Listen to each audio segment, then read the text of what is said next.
বাংলাদেশের লক্ষ লক্ষ শিক্ষার্থী স্বপ্ন দেখে বিজ্ঞানী হবার, উদ্ভাবক হবার, গবেষণার পথে হাঁটার, কিন্তু সেই স্বপ্নগুলো দিনের পর দিন পকেটের ফাঁকা খুঁটির মধ্যে হারিয়ে যাচ্ছে।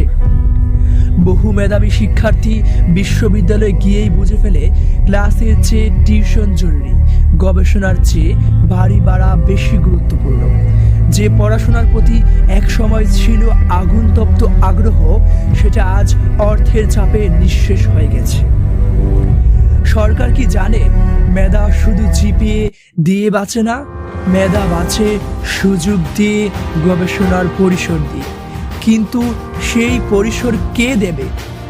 রাষ্ট্র কি সত্যি শিক্ষার্থীদের ভবিষ্যৎ নিয়ে ভাবে, নাকি সবটুকু মনোযোগ গেছে ক্ষমতালোভী মুখোশধারীদের হাতে, যারা রাজনীতির নামে নিজের উন্নয়ন নিয়ে ব্যস্ত?